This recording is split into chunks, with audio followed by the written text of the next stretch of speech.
Namaste. Namaste. Today I am with Rohan. So he studied in New York, worked in Germany, I think. I don't know. I have some information about him. So I will, and he traveled across the world in many countries and practiced Vipassana and many other things. So we will discuss around these topics. So Rohan, thanks for accepting my invitation I'm very happy to be here. for this podcast. First, I want you to introduce yourself to my audience. Introduce in what way? Like kind of what you were saying and elaborate on that? Yeah, a little bit that, this and Or all, like my and journey with spirituality? yeah, both of them, Oh, little sure. bit. So I'm born and raised in Kolkata, as you know. I am 29 years old now. And after I finished school in Kolkata, so at the age of 18, I moved to the States for college. I got this scholarship to attend a small university, a small liberal arts college, where I stumbled upon philosophy as one of the things I decided to study, and computer science. And I grew up in a Jain family, not very orthodox, but still around like very typical Jain values. I guess Ahimsa being like this core, like Ahimsa is non-violence, being like the core of, I guess, all of our beliefs in the family, and the kind of diet that we eat, the way that we're supposed to try to think, the way that we're supposed to speak. So all of these values were kind of ever present around me. I didn't grow up particularly religious beyond that, except that once a year we'd have a Parjushan, which was like this 8-day festival. And we'd go to Shikharji, which is like this Jain dham, about a half day's journey from Kolkata once a year. I grew up in a very multicultural bubble in Kolkata. Kolkata itself is very diverse, I think. But I grew up in a very multicultural bubble within that as well, through my school, which was a very like a Catholic missionary school, but with students from all sorts of backgrounds. Because it was a missionary school, it was very affordable, so you had kids from all socioeconomic strata as well. And it was a very good school, so you had kids from like, I guess, elite Kolkata there alongside all of us. And I think that also played a big role in just shaping the kind of person I've become. I've always been exposed to a lot of different ideas and things, and it's kind of, I think, made me very curious. I've been reading since I was a kid, and that also played a part in that. The Jain household and Jain values, I think, also played a part in that, because at its core, it's just a philosophy. It's not so much about religious texts or, like, I guess, mythology as much as it is about just this core practice of nonviolence. And why nonviolence comes from, I guess, like very philosophical justifications. So I've always been, I think I've had an affinity toward that from a very young age. And then I studied philosophy and computer science, and I think that just kind of added fuel to the fire. After that, I moved to Germany, where I continued with both fields of study. So I focused on AI in my master's program, primarily because I was very curious about, I guess, consciousness and whether machine consciousness is even a thing. How does the human mind work? How does the human mind think? Can we get machines to a point where we can emulate that, or at least approximate that? And I've been continuing with that. So for the last 4 years, I've been working primarily in research on specific use cases around AI and trying to get these machines to think better, quote unquote. All of this while, I think I've also been continuing with like my reading, and I've been meditating for the last 7-8 years very regularly. 5 months ago, I did my first Vipassana course, which I think I did primarily out of frustration with my meditation practice. I think 2024 was a particularly difficult year for me, just very bumpy and very unstable. And I think my meditation practice was definitely helping me, but I think it was still leaving me with a lot to be desired in terms of I was not as present as I used to be. I was not as grounded. So I thought Vipassana would be a good way to at least recharge that, or at least learn something new. And like that was the motivation going into it. And then what I got from it was something I couldn't even have imagined, because I think it really opened my eyes to a whole different way of meditating, with like this idea of anapan and then vipassana after that. Since you've done vipassana yourself, I can use these words.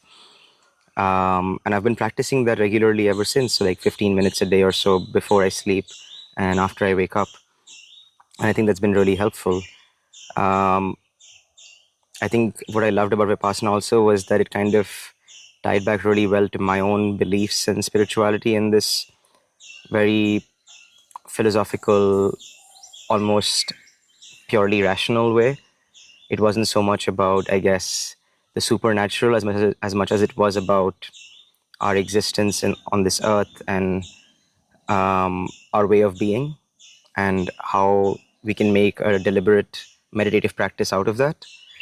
Um, and I think that's kind of how I've also been approaching my spirituality and um, my own practice, or if I can call it a practice. Um, I think, yeah, the last 10 years and even like my whole upbringing before that, I think has kind of led to things falling in place in that manner.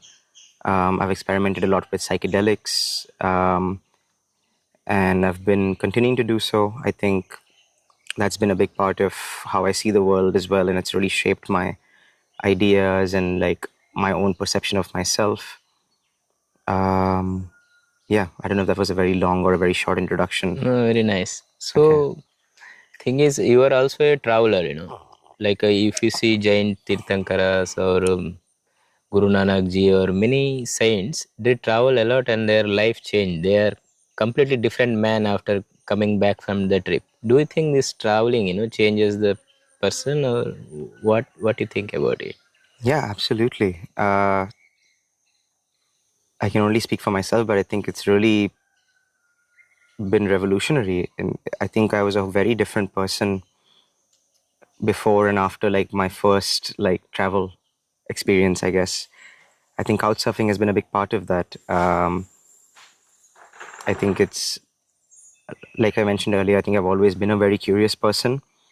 And till I started traveling, my curiosity was kind of limited to like my immediate bubble, my books, my studies, and my sports. And then travel kind of just threw open the gates of the world in a way that I'd never even imagined. Like, we didn't grow up traveling much when I was a kid. I think I vividly remember like 3 holidays that we took. Like, one was a week long, one was a weekend. And so it was never something that was very much around me. And even the kind of travel that I was seeing around me was more like the holiday kind, where like everyone around me from like working class, upper middle class families would just be leaving to take a break and then come back to their lives in the same way.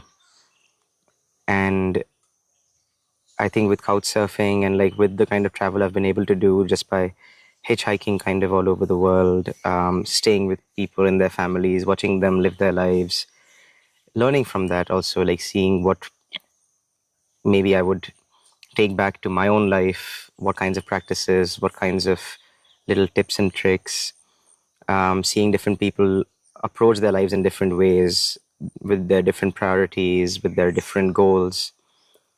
Um, I think that also helped me refine my own ideas in a way that I don't think just sticking to my books would have done. I think my books have been incredible and I still like swear by them, and you'll always find me reading something or the other. But there's just something that being somewhere different, walking a different way of life around next to, and watching someone walk a different way of life rather, sorry, does that just, it makes your imagination explode in terms of, yeah, what even is possible and what even is out there. In your introduction, you said that my spirituality. What is spirituality for you? Um, I think spirituality for me is like, I guess at its base, it's this core value, I would call it, or core lens through which I see the world and through which I engage with the world.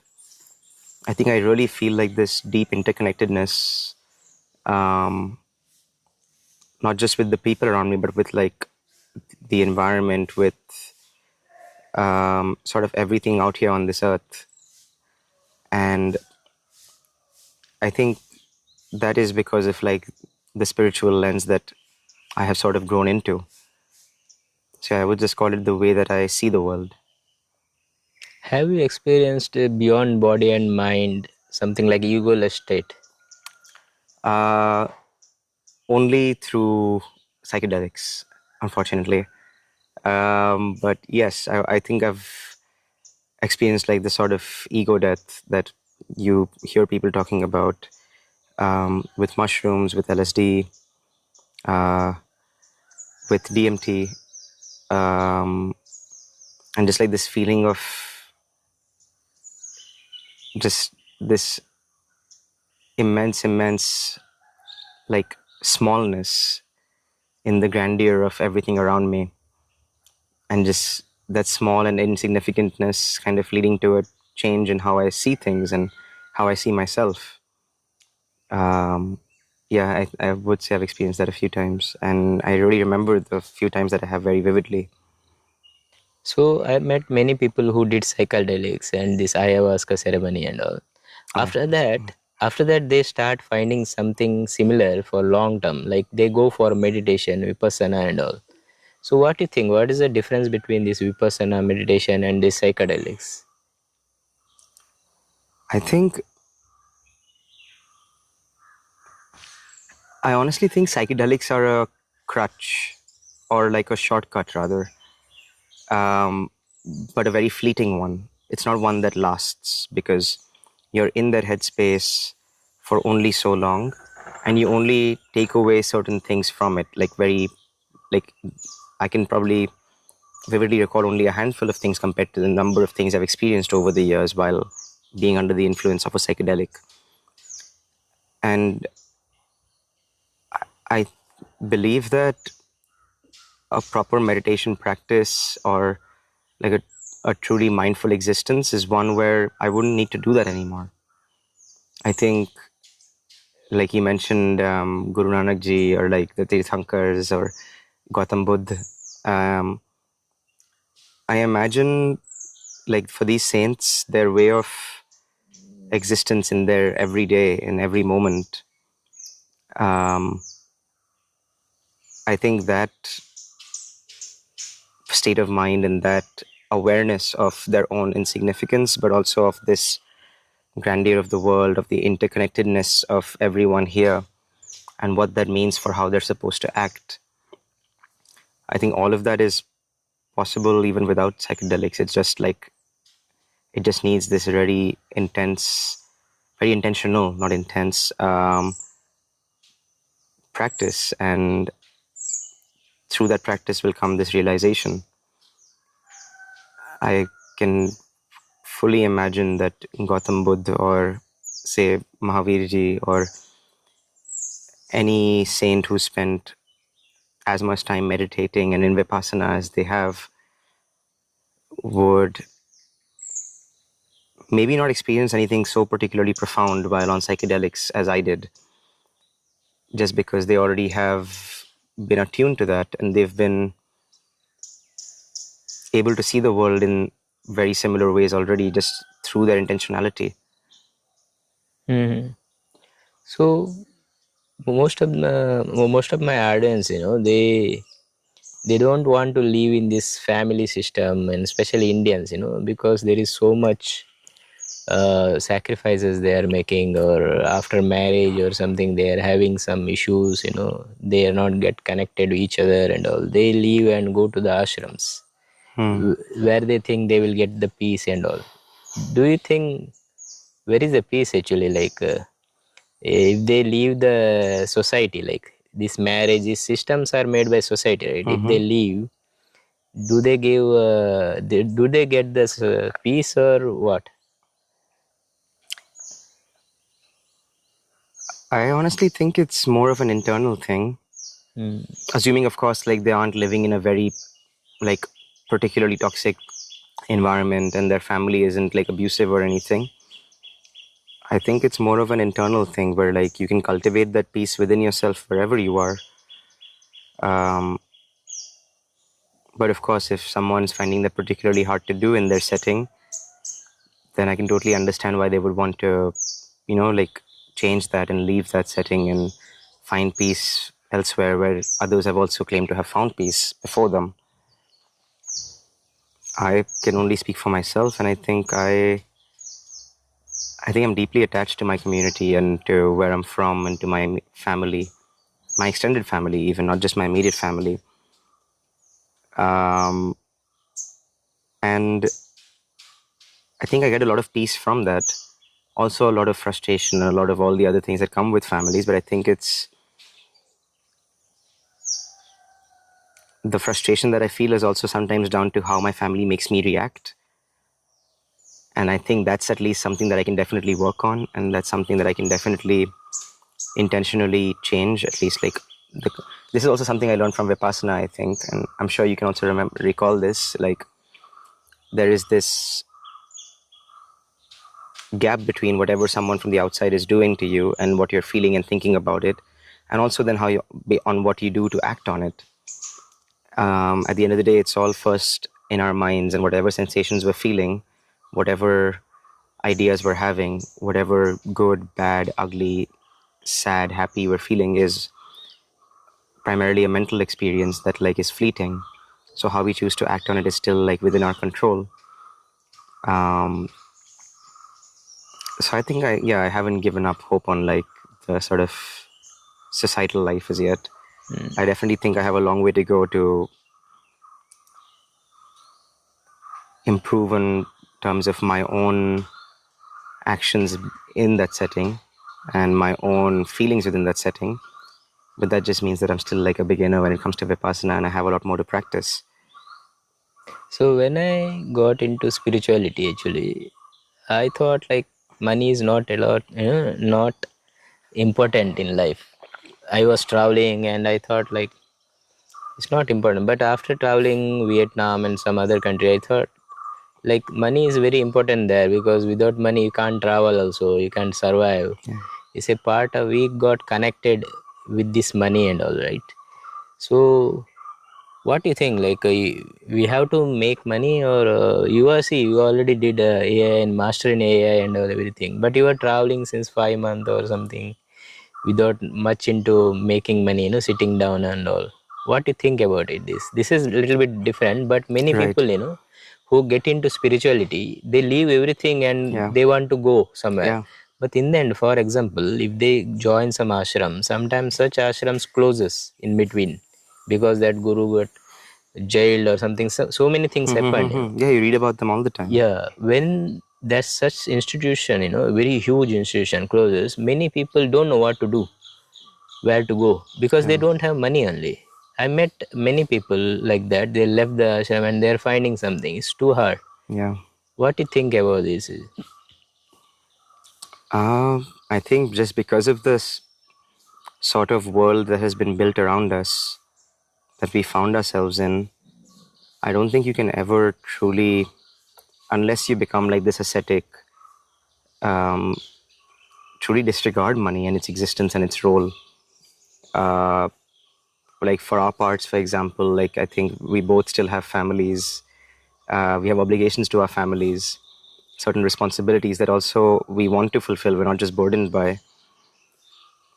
That wouldn't be possible without money. Like I can think however I want to, and I do, but I think my parents are their own people. My sister is her own person. Whatever family I decide to raise someday, they will be their own people also. So it's not something I can truly disregard. That is very different from just letting it control me and letting it just be the only thing that I keep in mind at any given point in time. But it's certainly something that I can't ignore. I think money, like a lot of other things, like health, like wisdom, like knowledge, is access. And what you make of that access, I think, comes down to you and the person you've cultivated to become. I have thought about many times. When I was younger, especially, I think when I was in college and still reading philosophy, and kind of, I think at a point where I was drawing very strong conclusions about certain changes that I would have to make in life to be a certain way. I thought a few times about kind of abandoning worldly pleasures and kind of going and living like this Jain ascetic life. I actually know someone in my distant family who at the age of 21 did that. So now he lives in like a Jain ashram as like a Swetambar Jain, like a student almost of like the senior ascetics who are there and learning more about like, I guess, Jain philosophy and values and living off of alms. And in some sense, I think that is like probably the most ethical way to live, maybe, because he's not harming a fly. He's, like living in this extremely mindful way, in this extremely intentional way. But I think I grew out of that fairly quickly because I think I do still love and have so much more that I also kind of want in a selfish way from like this life out in this world, that I wouldn't be okay with doing that. And that by definition means that I would need to have like resources to be able to stand on my own 2 feet. How I choose to make those resources, I think, is something that I'm still in control of. So still making those, still like earning my money in a way that still lets me sleep at night, still lets me believe that I'm doing good things and at least improving the world around me. But even then, it's not something that it can control me or like, becomes the only thing that I'm running after. So you have visited many countries, What are the unusual spiritual practice you have seen? I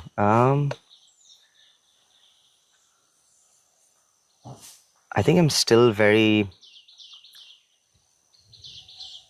fascinated by India most of all, which sounds like I think it's a very anticlimactic answer. But I think I've spent about maybe 10 months in total as of now, traveling around India on my own in 2 different long trips. And I always say I'm not a very religious person. I'm a spiritual person.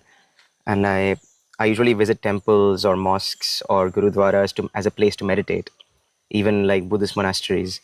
Like I treat them as a place that, like commands respect, and as a place where I can just go and, like practice my mindfulness and appreciate the peace and the quiet and other people around me who are kind of doing the same. And I think in these settings, especially around like monasteries or ashrams, the ascetics who have kind of abandoned worldly pleasures are the ones I find most fascinating.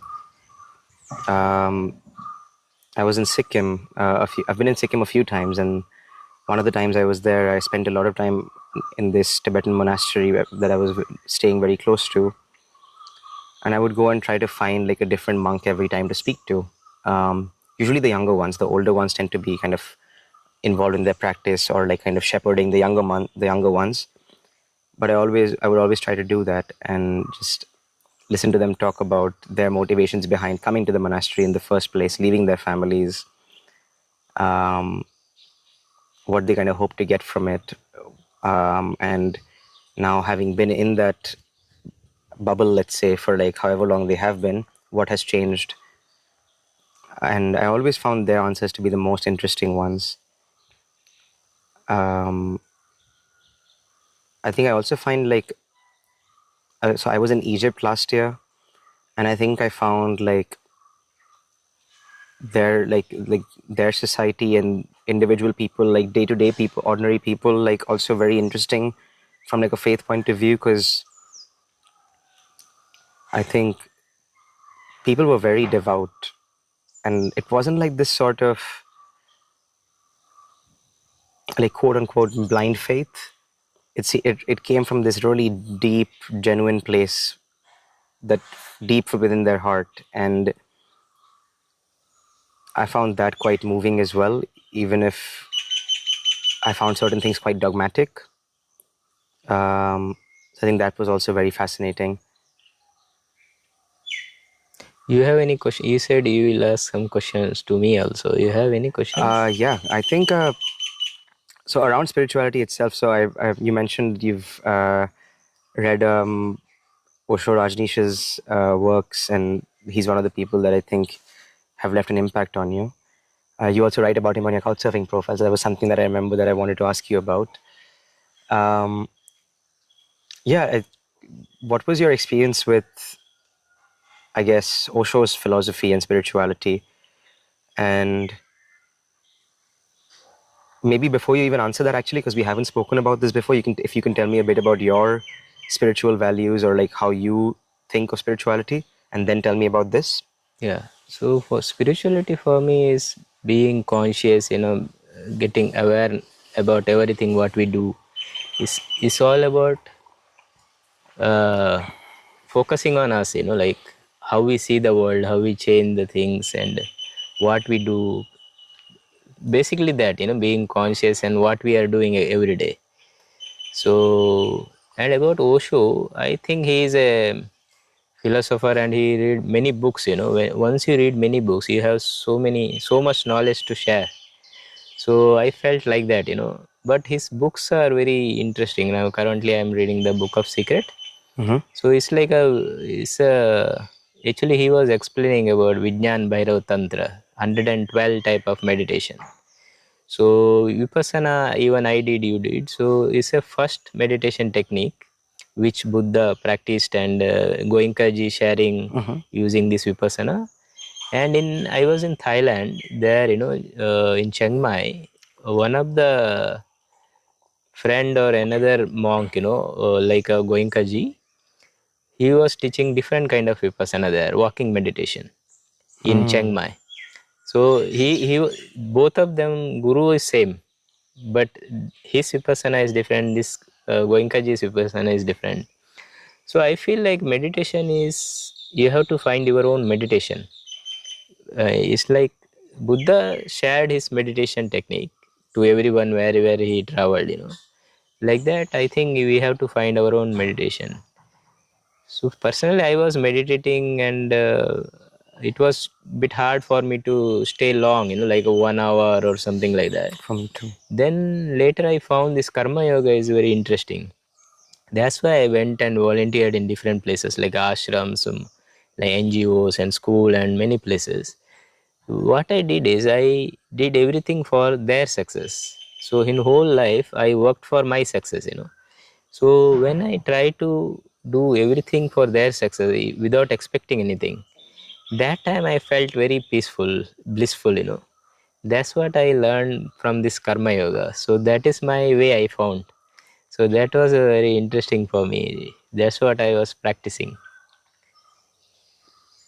So karma yoga at its core, I guess exactly what it sounds like is just service for others, Service right? for other, expecting nothing back.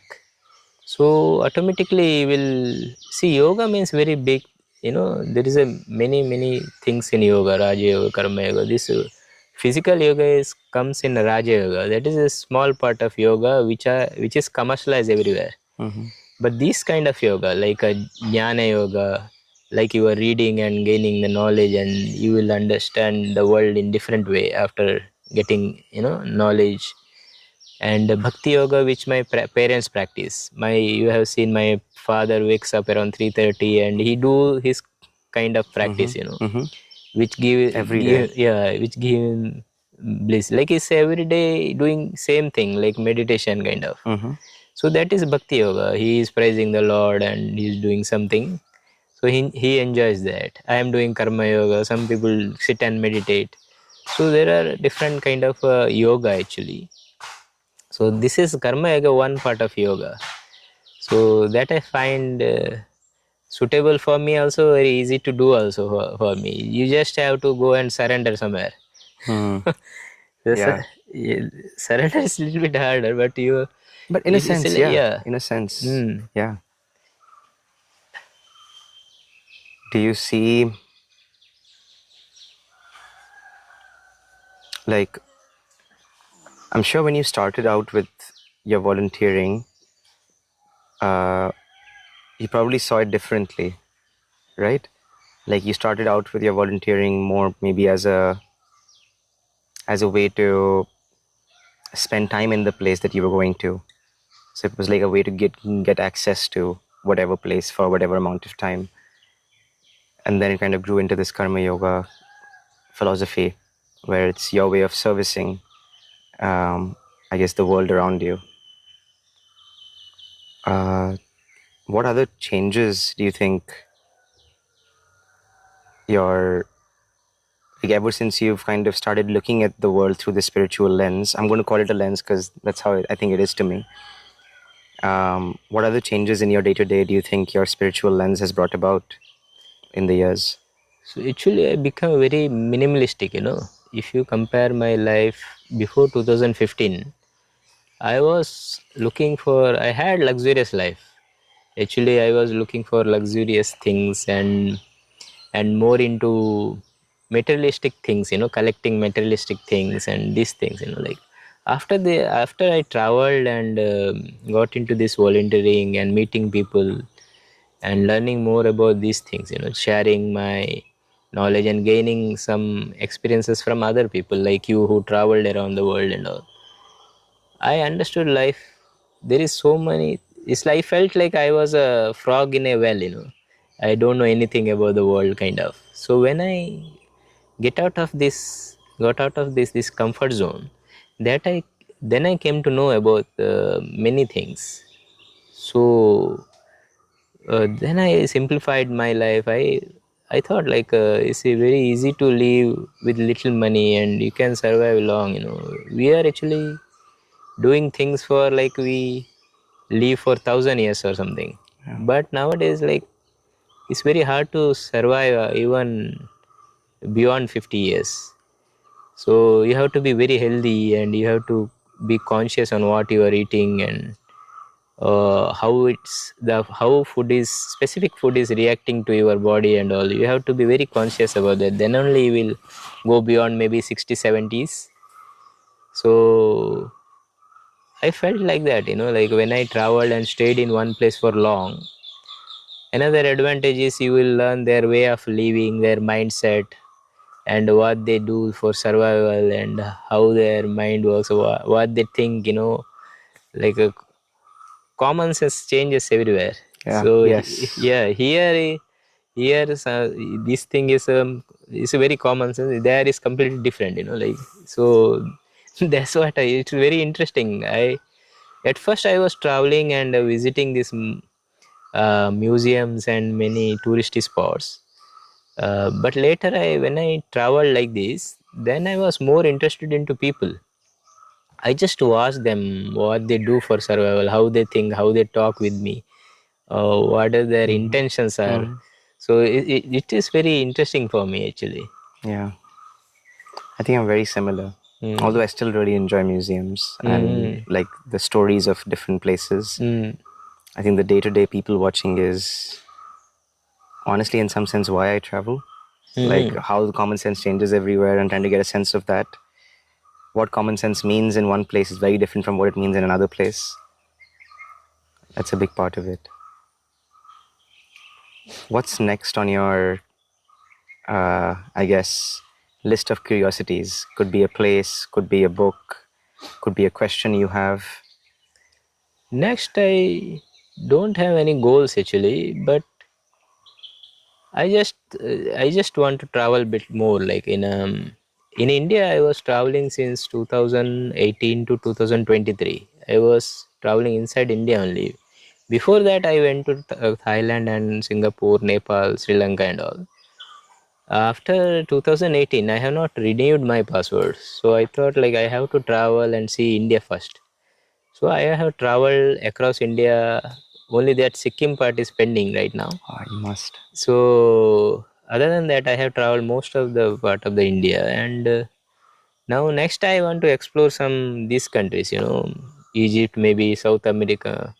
When I discussed with other guests and travelers, they after we shared many stories. They understood me and they said South America and South America is for you, like there are some culture alive and all.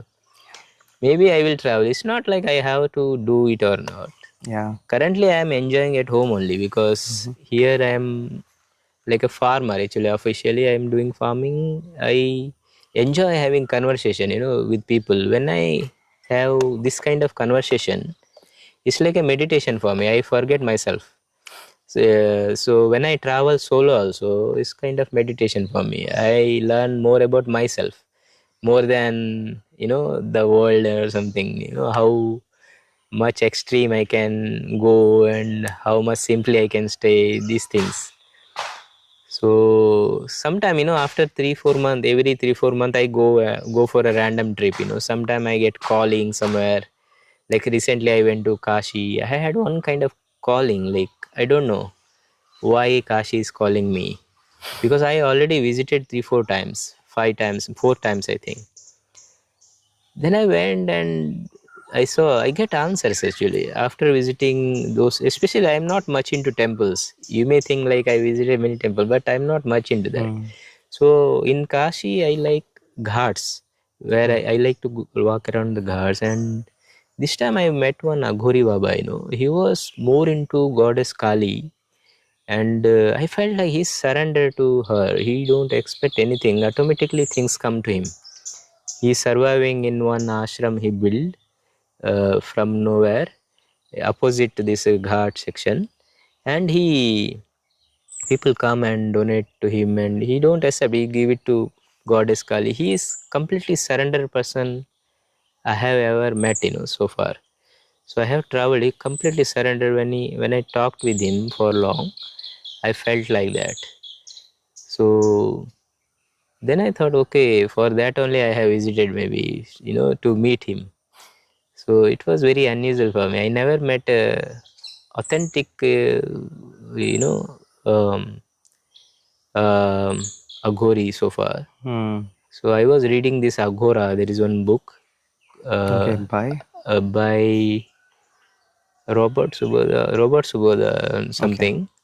So that book, is like a biography of Aghori. I Okay. finished that book and I was very curious. I had a dream to meet authentic, perfect Aghori who don't expect anything. Aghoris are naked, they don't wear anything. They just apply ash on the, if they are wearing something also, they are not into it. So if they are expecting any money, then he's not Aghori only. So normally that I understood after reading that book.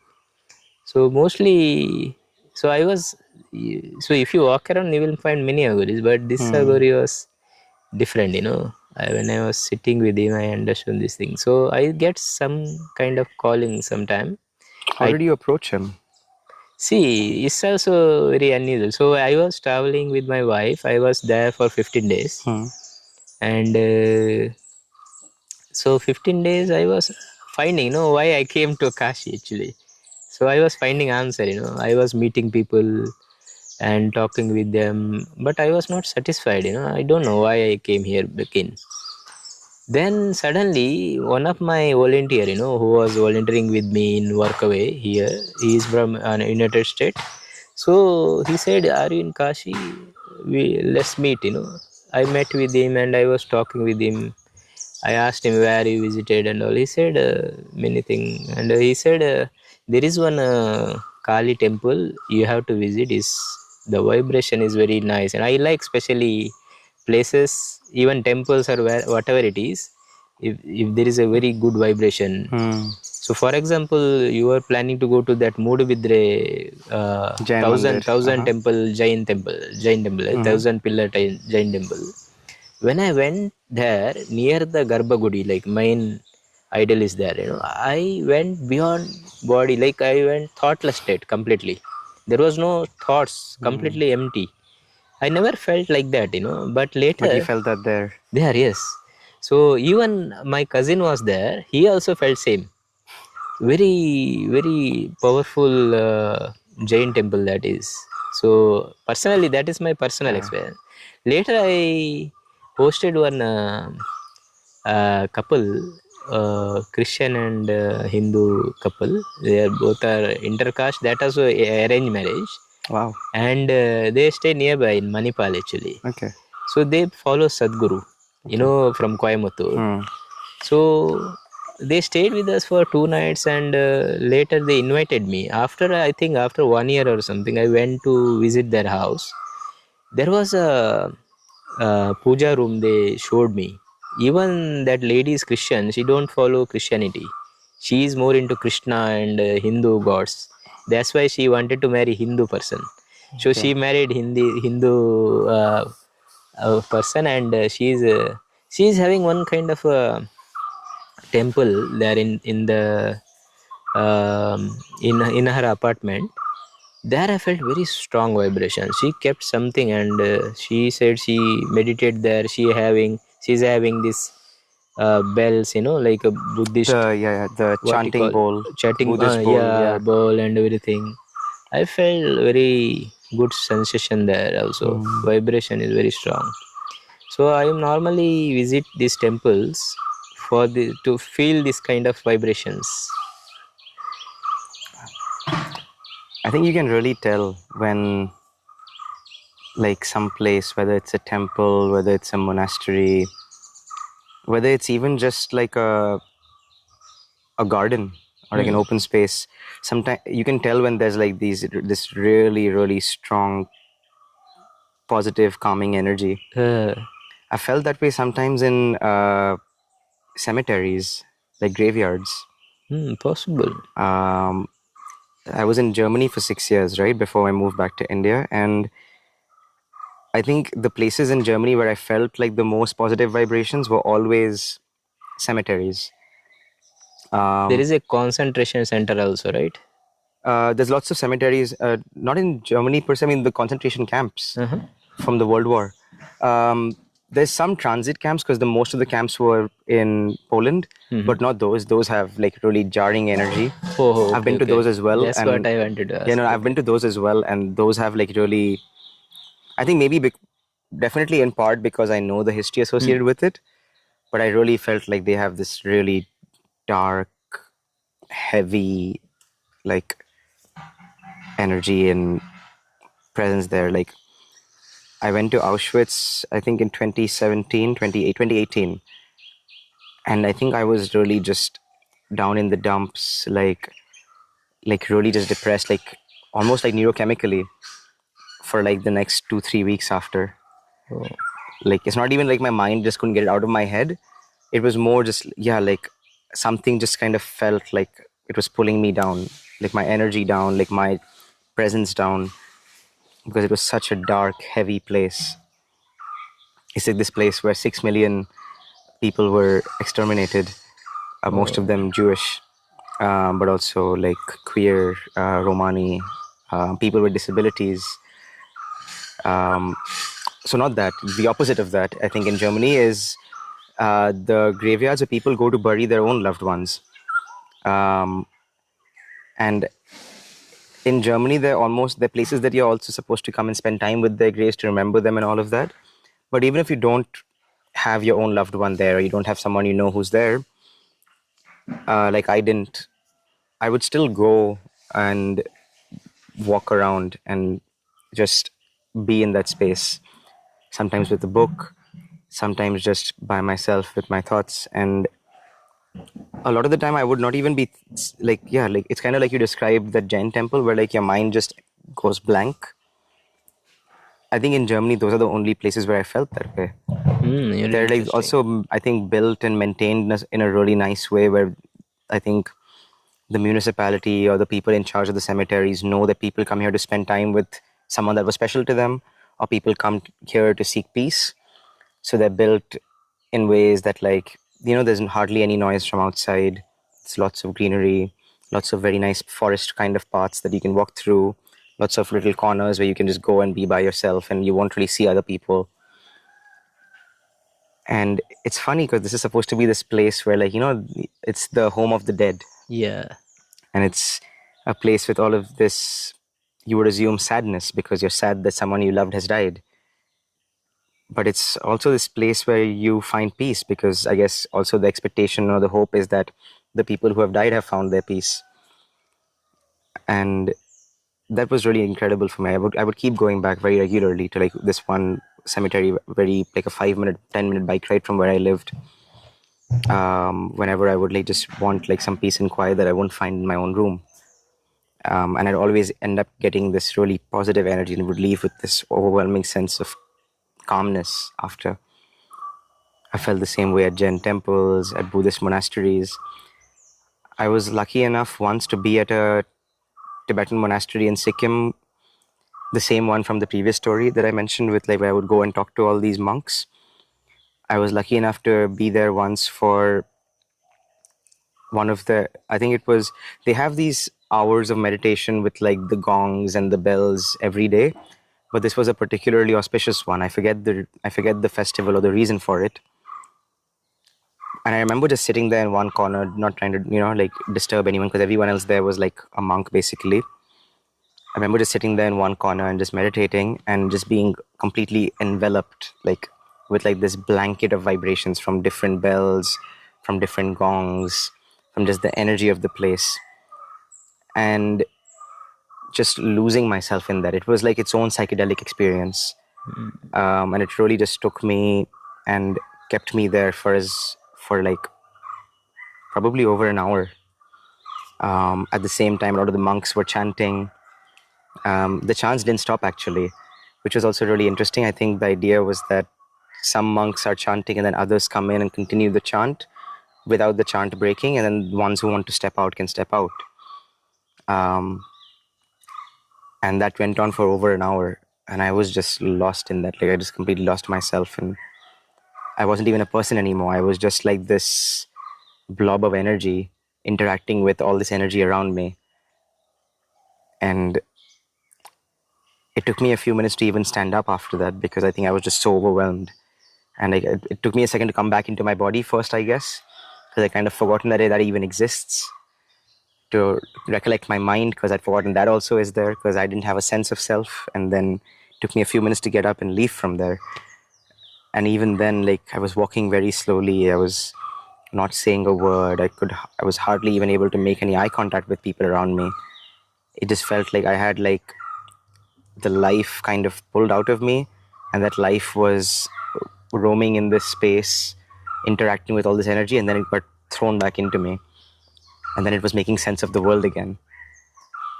Very and that was like this completely like fully sober but psychedelic is the only way I can describe it, because I have no other experience that kind of is similar. The only thing I can think of is like that was psychedelic without any kind of drugs. And that's why I also think that's possible to kind of get to that state of mind or to that state of consciousness where like you don't need those drugs anymore. Because I think you asked me this question whether I've experienced this ego dissolution before without drugs. I think this would kind of count like that. I hadn't thought about this in that time. I think this would kind of be its own sort of ego dissolution, because I really felt like my body and my mind weren't really a thing anymore. I just didn't think of that when you asked me that question the first time. So yes, I have felt this without drugs as well. It was truly incredible. Some places are very vibrating, Even I was walking around Tiruvannamalai, and on the way, there was many temple. There is many temples, but one temple, just walking from the outside, there we felt. Even my son was walking. In Tiruvannamalai, there is something called Giri Pradakshina, where people take a round of 14 kilometer or something. Okay. Even foreigners do that. Most of the people visit Tiruvannamalai, they do that. Okay. 14-kilometer walk around the hill. Okay. So there, one of the temple we are passing, we felt very strong energy there. Even my son said, oh, yeah, something is there, Then we are keep on walking without shoes or anything. So we wanted to feel what will happen after that.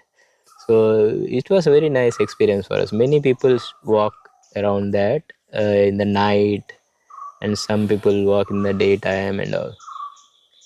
So even on the top of the hill where Ramana Maharshi used to meditate in Tiruvannamalai for 7 years, there also I felt very strong energy where his mother was cooking actually. So with Ramana Maharshi, his mother also came. Nearby that, she was cooking food for him. It was very unusual for me. where Ramana Maharshi was meditating, there many people used to sit and meditate. I felt nothing there. Nearby there where his mother was cooking, there I felt something. Sometime like this only. Yeah, Even I was yeah. in near Bir Billing in Himachal Pradesh. There is a temple called as there is one Shiva temple, Baidyanath or something. So outside of that temple, I felt strong energy. The temple is very beautiful, but inside nothing. Very some temple inside you will feel like this Jain temple. Uh, most temples are built in such a way where you will feel some kind of energy. So because of that, no, in some temple they do the ritual properly, like they used to do before, and priests are very perfectly doing without expecting or something. It like in a Kali temple in Kolkata and all. So this Ramakrishna Paramahansa was doing the ritual, right? So when there is this, personally feel like when there is a priest or someone like him, then that time temple will vibrate like that only, because he was feeling like Kali was standing next to him. So he was doing the ritual. That is amazing, right? Normally people think like he's like a statue, when I visited many temples, sometime I felt like there is no god only. Maybe so much corrupt priests are there, they want to make money out of people who visit there, like Kashi Vishwanath or Jagannath Puri, Yeah, wherever you go. I was thinking of Jagannath. Yeah, many Dham. many places. They in Jagannath they want to beat you and they ask money. They have some kind of ritual, I think, beating by some kind of stick, like when you exit the temple. Acha. Mm. Okay, I was there like 2 months ago, Yeah. and it was so saddening. Just like the pandas there, and like Yeah. the way they approached people's faith, because people come there with so much faith and so Yes. much devotion. It was really disheartening. But then I found a quiet corner, and I sat there for an hour and a half, and I just meditated, and that was incredible. I think that place also has. So even with the pandas, that energy doesn't go away. Is what I felt, because I really felt like this overwhelming sense of calm. And like I usually don't spend that much time meditating. Some days if I suddenly just catch like a flow, Automatic. I'll It go will automatic. happen. Yes. So here it just happened, and I was just there for so long, and that's because I think of the energy that I felt in that place. And then as soon as I came back downstairs, I was like kind of up near some small. They have like hundreds of temples in there, right, inside the actual Jagannath Mandir. So I was at some corner in front of some small mandir, and I was just sitting there, overlooking like the wider Puri city, because it was close to the wall of the temple. And then I came down and I came back inside to the temple to leave, and it went back to the same chaos. And I was so happy that I found a quiet corner. So there are these people who kind of, Yeah. despite their best interests, these places still stay Yes. very powerful. Tirupati was kind of the same. I don't know if you've been. Yeah, I have but visited. like I couldn't find a place to just sit and be by myself, Yes. because you're just kind of being pushed with the crowd and being Yeah, pushed with it, and then you go in, Yeah. you pay your respects for like half a second, and then you continue and you keep getting pushed the entire time. But if you pay 1 lakh rupees, they have separate queue. That is Yeah. So that's that I came to know maybe some- recently. I thought yeah. 5,000 queue is there, 5,000 or something. But I was in Gondia with Dr. Niranjan. I have some podcast. I did podcast with him. He's a doctor who studied in China and practiced in Delhi for 5 years. Okay. Now he built a Oh, he's the doctor who built his clay house. Yeah. I did many podcasts in the same channel, you can see. And he was telling me, so there is a separate queue, 1 lakh rupees per person, and they only allow 150 people in a day. So these high-fi people, they go in that. There you can sit. Okay. So richest temple, right? Right. But in Amritsar, I felt nice. Where I still haven't been.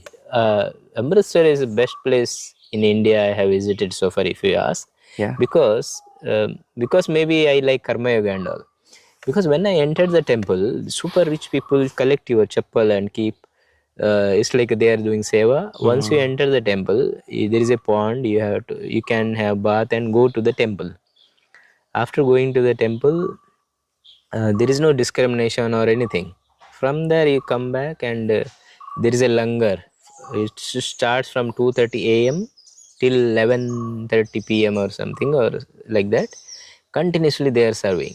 There are fixed 350 volunteers who serve food to everyone who come, and they clean, they give free water, free everything. Once you land in Amritsar railway station, once you go in Amritsar railway station, there is everything is free. There is a buses take you to the temple, and there is accommodation free. We slept near the temple only. One of my host, he said me, you don't have to book a room. You keep your bag in a locker and sleep near the temple only. There is a place where people walk, and there is some shade is there, like a building where people sleep in the night. Oh wow. Yeah, we went. Actually, I was not alone. At first I went alone with my. I went alone and stayed in a hotel. Next time I liked that place a lot. So we were traveling together, me, my wife, and my son. I took them and we slept there for 3 nights. Wow. And we kept all the bag in a locker. We slept using a sleeping bag. So very nice experience. Early in the morning, 2:30 a.m. They do one kind of kirtan there. They called it something else, like a bhajan kind of. It was very mesmerizing, like goosebumps came in my hand, like unusual, very nice, like a touching one. From 2:30 a.m. they start volunteering. So even I volunteered in a place where they wash utensils, and in a kitchen also, like where they prepare food for the people. Like not food, actually this one, vegetables cutting and these things. You can volunteer, any caste, any person can sit and volunteer. If you are hungry, have food. If you want to live, sleep. No, nobody will stop you. Such an amazing person, amazing place I have never visited so far in India. This sounds really incredible. Yeah, I've experienced this on a smaller scale. So whenever I'm living somewhere for a longer time, because I've mostly been living for the last 10 years in the West, right? Especially this times where I feel like homesick, or times where I feel like I don't have enough, interaction or encounters with Desi people around me, and I really miss that and I crave that. And I always go and find a Gurudwara. So in Hamburg, for the 6 years that I lived, I would like go like a few times every year to like this Gurudwara near my house, and I would be there for a langar on like one of the days. I volunteered once as well, just help picking up the dishes and taking them in, and that was all that I had to do that day. But like, yeah, the langar was always like people from all walks of life, usually people with, like from like wealthier backgrounds, doing this karma yoga, this act of service to give back. And it was mostly people from all over the country, and also from Germany itself, who were just there, like, just with this appreciation for their service. Their religion is based on seva. Yeah. Like Guru Nanak Ji traveled around the world and came back, and he was teaching like that only.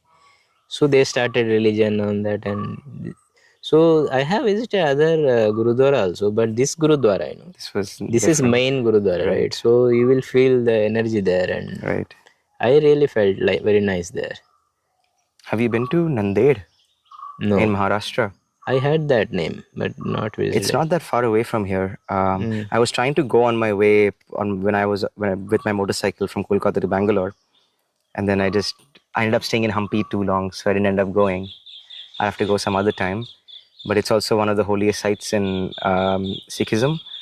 Oh. Because Guru Gobind Singh, I think, I